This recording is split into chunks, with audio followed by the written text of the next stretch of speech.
Hello, this is Myri Lane on the Buying Space channel. I continuing reading um, from Proverbs. We are in Proverbs Chapter 5. This is an adult Bible study. Not that this is Sunday morning, this is Saturday morning. And usually in my readings from Proverbs, the passage is not this adult. This is an adult passage. So if you have any children that can hear this, you need to watch it later, or you need to go to another room away from the children. So I'm going to start in verse 5. My son, pay attention to my wisdom. Turn your ear to my words of insight, that you may maintain discretion, and your lips may preserve knowledge. For the lips of the adulterous woman are drip honey, and her speech is smoother than oil. But in the end, she is bitter as gall, sharp as a double-edged sword. Her feet go down to death. Her steps lead straight to the grave. She gives no thought to the way of life. Her paths wander aimlessly, but she does not know it. Now then, my son, listen to me. Do not turn aside from what I say. Keep to a path far from her. Do not go near the door of her house,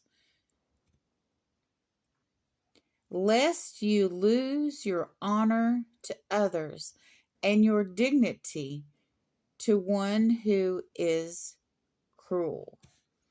Lest strangers feast on your wealth and your toil enrich the house of another. And at the end of your life, you will groan when your flesh and body are spent. You will say, how I hated discipline, how my heart spurned correction. I would not obey my teachers or turn my ear to my instructors. And I was soon in serious trouble in the assembly of God's people.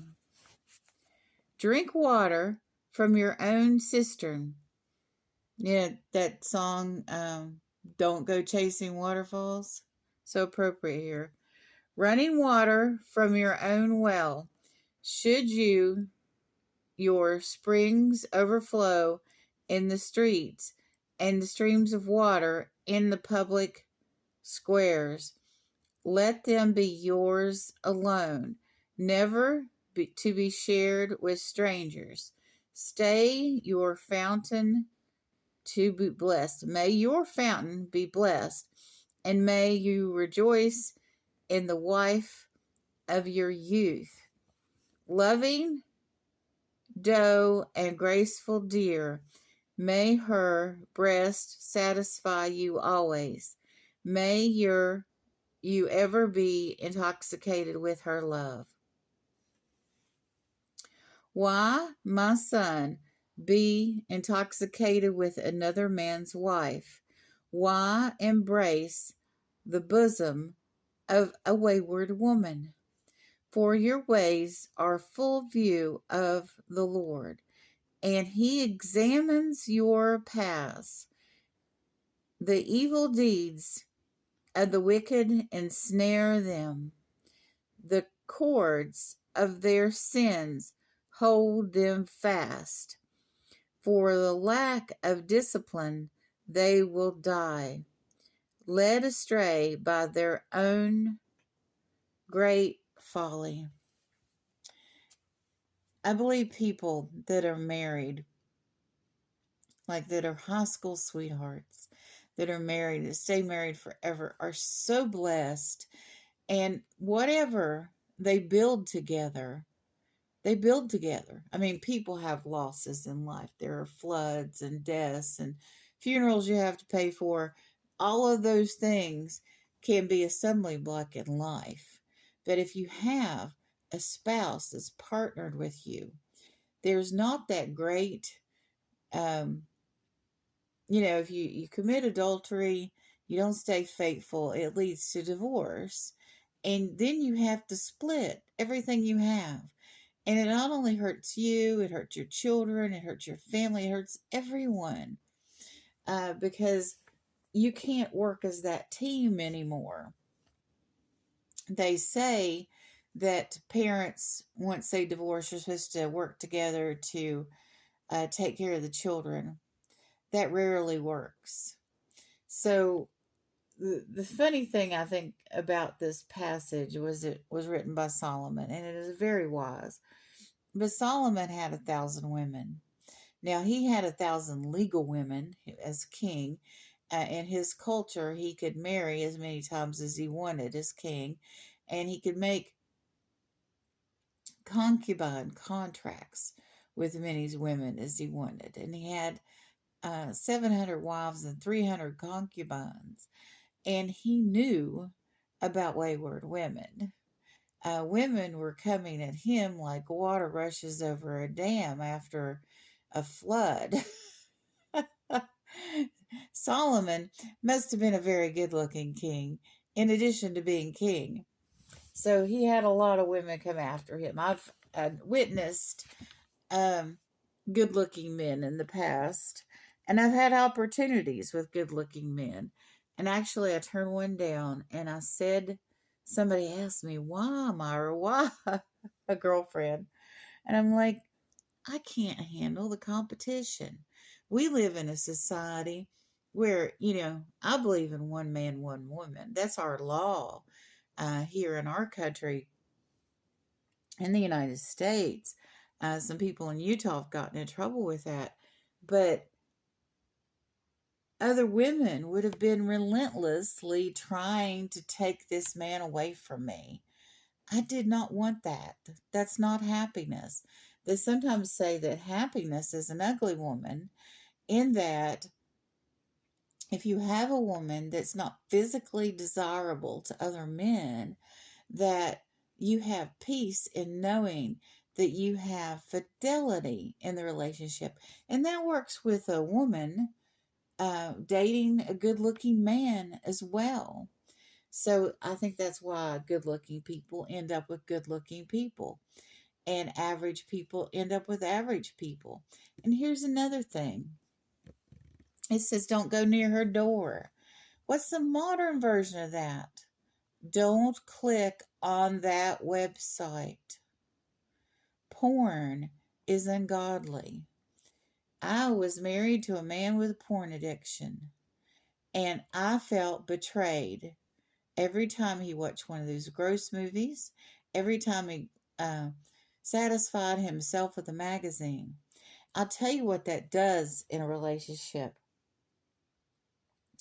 It decreases the value of your spouse.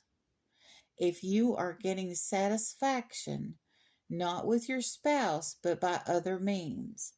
And ladies, I'm going to tell you right now, there's not a man on this planet that can compete with a jackhammer. What are you doing with that vibrator? That no man, no husband, nobody on the planet can compete with that. I'm sorry. And if you start that habit, you decrease the sanctity and integrity of your relationship with your husband, because it's important that your spouse, your husband, your wife, are able to satisfy you. I had a boyfriend one time, and yes, we were having fornication. And we would argue. And it was wrong for me to be in a relationship to start with, but sometimes we would argue. And then we would have sex. And then everything would be okay because he satisfied me on a certain level. So it was easier for me to forgive him. And marriage, sex in marriage functions that way. That's, if you're in a relationship where you're married and, you can have as much sex as you want and not have all these complications. And it's glorious.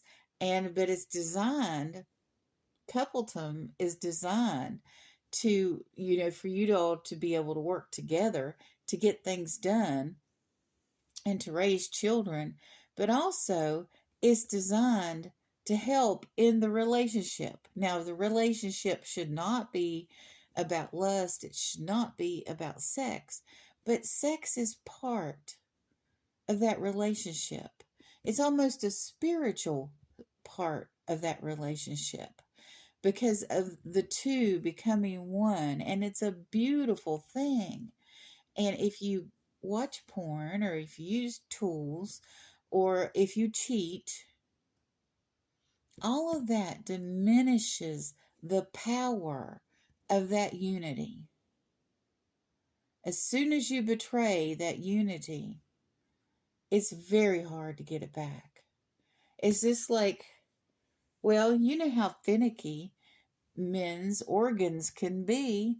One little thing, you're having that period, or, he's felt frustrated that day because of things at work. He's feeling unempowered. And as our position as spouses, if the other spouse feels down, to cheer them up, to bring them back to that loving place. You can tolerate a lot in life if you have a loving spouse that can bring you back to that center, bring you back to that confidence, bring you back to that happiness. And we're supposed to be helpmates to each other, not betray each other, not stab each other in the back, not try to prove continuously one is better than the other. Both people are to be uplifted in that relationship. And if you're watching porn and not having good sex with your wife because you're satisfied, that's wrong. That's absolutely wrong. And women, if you're doing the same, whether you're watching porn or just getting out the tools, or you're watching that romantic movie and then you're doing that after that, unless your husband's deployed in the Navy or in the Army or in the military forces or is working overseas, why would you do that to him? When he gets home, and I'm not saying from the long-term absence, when he gets home at the end of the day or you see each other on the weekend and you're supposed to be having relations then, are you going to be as excited for him as you were that tool? I mean, I just want y'all to think about that. The power of the love and the lovemaking between a married, sanctified couple that are loyal to each other. There's nothing more satisfying than that, except maybe your relationship with God on a spiritual level, but also on a spiritual level with your partner. That's very powerful. And I think we all should still be trying to achieve that. There's so many people right now that just want to be right about things, that are just smart alecks about everything. They want to prove themselves better. I mean, narcissism is rampant. And that doesn't work with a couple either. That interferes. If you are destroying the confidence of your partner in any arena, things will not go as well in the bedroom either. And you'll be like, well, what's wrong with him? But you already were saying, well, what's wrong with him before you got into bed? because you were saying that about how much money he brings home, or you were saying that about a lot of 10 million other things. Why can't he be a carpenter too? You know, and men, when you put your women down, especially if it's about her looks, she's not going to be confident in that bedroom with you.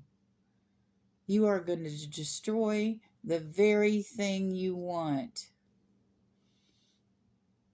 So stay away from the door of wayward women and wayward men. There are plenty of men out there that don't care about marriage either, that can trip up a married woman, just as many. But I find it hilarious. Now, Solomon did write the Song of Solomon, which is a very sexy book about how he praises a woman he loves. Maybe the woman he loved. I don't know if he, out of 1,000 women, if he had one that he really loved. To me, it looks like if he had a woman he really loved, the other 999 women would have been gone. But these are his teachings. I find wisdom in them. People have found wisdom in them through the ages. So do not commit adultery. Do not commit fornication, and save yourself for that special someone. And when you reach that goal of having that special someone, it'll be that much more tremendous. True love. So you all have a wonderful and blessed day.